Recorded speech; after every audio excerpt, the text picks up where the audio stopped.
কথা বলতে বলতে অনেক বেশি বলা হয়ে যাচ্ছে। কোথায় আমরা জান্নাতের টিকিট বিক্রি করলাম?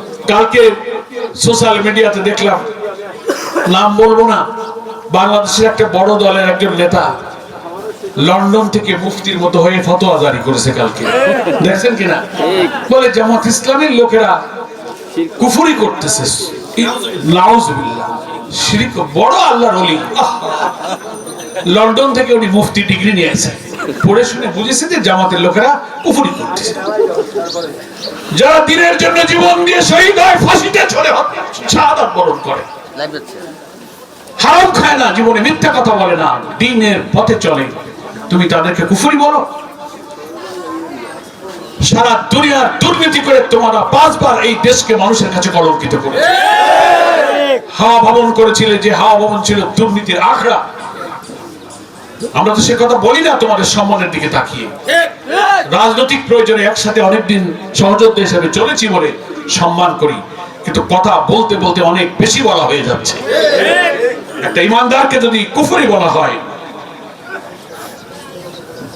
সে ইখতিয়ার তোমার নেই। ইসলাম সম্পর্কে পড়াশোনা করো, ইসলাম সম্পর্কে অনেক আধুনিক বই পুস্তক গবেষণা, অনেক স্কলাররা অনেক লিটারেচার লিখেছে, সেটা পড়ো। কাউকে কাফের বলতে গেলে কতটুকু ইলম থাকে আগে যেটা জানো, তারপর কথা বলো। শুধু রাজনৈতিক প্রতিহিংসায়, ক্ষমতার মোহে অন্ধ হয়ে এমন কথা বলে না, নিজের পরকালটাকে নষ্ট করো না। বলার তো কিছু নেই জামাত ইসলামের বিরুদ্ধে, যে তোমরা দুর্নীতি করেছো, চাঁদাবাজি করেছো, খুন করেছো, ধর্ষণ করেছো, হাওয়া ভবন বানিয়েছে, কথা তো আর বলা যায় না। তা কি বলা যায়? এরকম বলা যায় লন্ডনের ফতোয়া,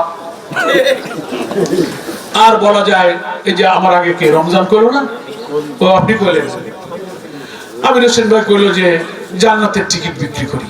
কথা তো বলতে হবে একটা, নেই কাজ তো খই ভাস। কোথায় আমরা জান্নাতের টিকিট বিক্রি করলাম? বিএনপির সাথে তো আমরা অনেকদিন চলেছি, সবাই আমাদের বন্ধু বান্ধব, মহব্বত করি, একই পরিবার, একই পাড়া প্রতিবেশী, একসাথেই চলি আমরা। সত্যতা আমাদের নেই, কিন্তু কথাটা বলবেন, সত্য বলেন।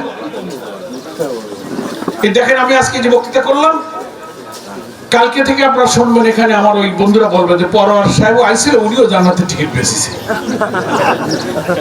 কি বলতে পারে না যে উনি সুন্দর করে জান্নাতের টিকিট বেচে গেছে? কি আজব ব্যাপার। আর বলে ধর্ম ব্যবসা, জামাত ধর্ম ব্যবসা করতেছে। তো ধর্ম ব্যবসার জবাব তো আমরা দিয়ে দিছি।